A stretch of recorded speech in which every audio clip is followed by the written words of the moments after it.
Morning students, welcome to Aditya career institute. बेटा last lecture का मैंने आपको वीडियो सेंड नहीं किया था, ओनली आपको नोट सेंड किए थे। तो आज मैं आपको उसका वीडियो सेंड करती हूँ। इससे पहले हम पढ़ रहे थे कि मार्केट को हमने कितने पार्ट्स में डिवाइड किया है। मार्केट को हमने 5 पार्ट्स में डिवाइड किया है। क्षेत्र के आधार पर, वस्तु के आधार पर, बिक्री के आधार पर, समय के आधार पर और प्रतियोगिता के आधार पर। तो हमारा टॉपिक 4 चल रहा था, समय के आधार पर बाजार। हमने समय के आधार पर बाजार को 4 भागों में बांटा।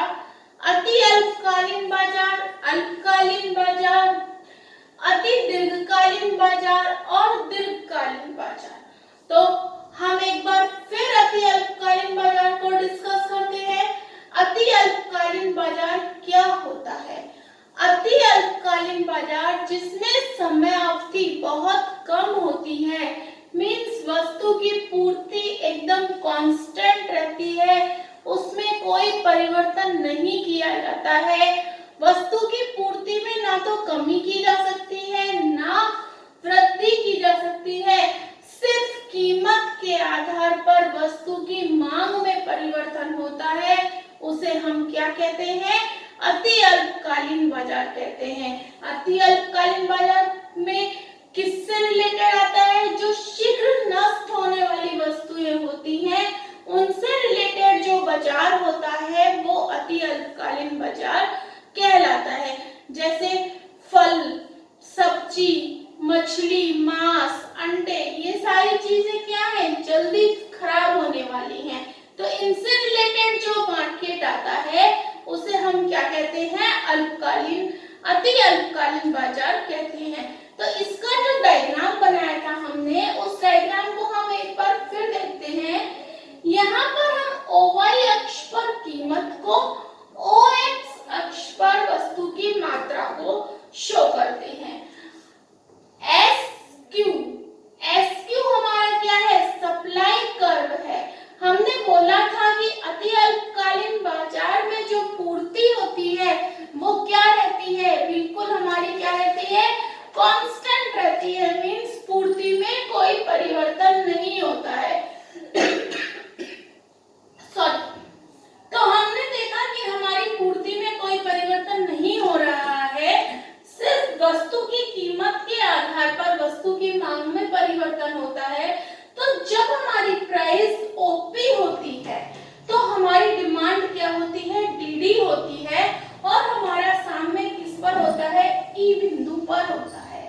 इसके अलावा जब प्राइस बढ़कर OP1 हो जाती है तो हमारी डिमांड भी क्या हो जाती है? बढ़ जाती है, D1 हो जाती है, और हमारा साम्य बिंदु क्या हो जाता है?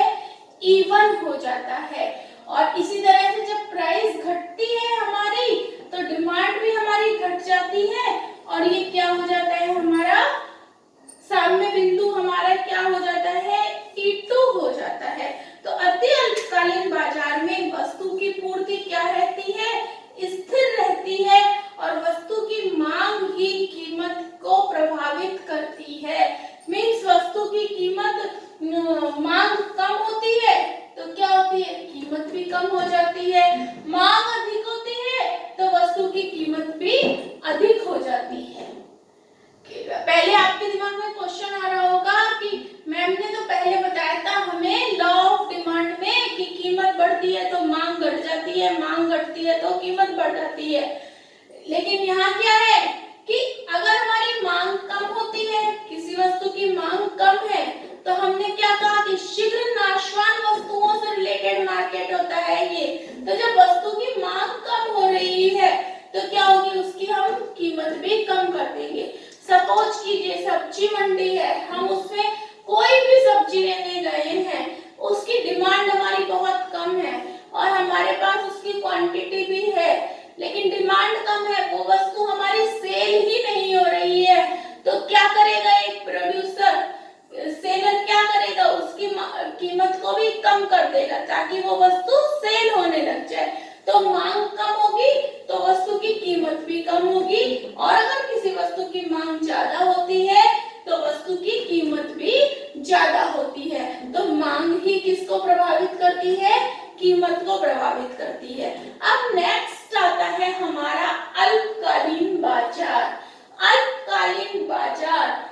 पहले हमने क्या पढ़ा, अति अल्पकालीन बाजार जिसमें समय बहुत ही कम होता है, लेकिन अल्पकालीन बाजार जिसमें अति अल्पकालीन बाजार से समय क्या होता है, थोड़ा सा ज्यादा होता है।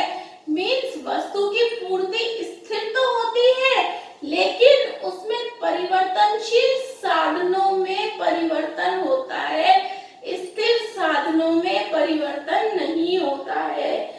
वह बाजार जिसमें समयावधि इतनी कम होती है कि वस्तु की पूर्ति में परिवर्तनशील साधनों की मात्रा में परिवर्तन करके ही कमी या वृद्धि की जा सकती है, स्थिर साधनों में परिवर्तन नहीं किया जाता है, उसे हम क्या कहते हैं, अल्पकालीन बाजार कहते हैं। इसमें जो उत्पादक होता है वो विद्यमान क्षमता का पूर्ण उपयोग करके पूर्ति में परिवर्तन कर सकता है। मीन्स जो हमारे फिक्स्ड फैक्टर्स होते हैं, फिक्स्ड साधन होते हैं, उनमें कोई परिवर्तन नहीं होता है। ओनली सिर्फ किसमें परिवर्तन होता है, परिवर्तनशील साधनों में परिवर्तन होता है। और अगर हम कंपेयर करें तो अति अल्पकालीन बाजार में पूर्ति में ना स्थिर साधनों में परिवर्तन होता है और ना ही परिवर्तनशील साधनों में परिवर्तन होता है। Means not change, variable and fix. और इसमें क्या होता है, जो हमारे फिक्स होते हैं उसमें तो नॉट चेंज होता है और वेरिएबल में चेंजेस होते हैं। तो अब हम इसे भी एक डायग्राम में शो करते हैं। वही y अक्ष पर हम कीमत को शो करते हैं और o एक्स अक्ष पर हम मात्रा को शो करते हैं। हमने यहाँ पर सप्लाई कर्व बनाया है, वो हमने फिक्स्ड बनाया है। प्रारंभ में तो हमने फिक्स बनाया है, लेकिन बिंदु E पर जब हमारी कीमत OP का निर्धारण होता है तो क्या होता है, परिवर्तनशील साधनों में परिवर्तन करके पूर्ति में थोड़ी सी वृद्धि हो जाती है। और पूर्ति हमारी क्या हो जाती है, तो हमारे किस कर्व का होता है, ये हमारा एक ये SPS कर्व बन जाता है। मीन्स परिवर्तनशील साधनों की मात्रा में परिवर्तन हो जाता है, जिससे पूर्ति वक्र क्या हो जाता है, हमारा SPS का सामने किस बिंदु पर हो जाता है, E1 पर और E बिंदु पर हो जाता है। और हमारी जो कीमत है वो बढ़कर क्या हो जाती है, OP1 हो जाती है और यहाँ पर मात्रा बढ़कर क्या हो जाती है, OQ1 हो जाती है। तो क्लियर, आज के लिए इतना ही। नेक्स्ट लेसन में हम दीर्घकालीन बाजार और अति दीर्घकालीन बाजार के बारे में पढ़ेंगे। Okay students.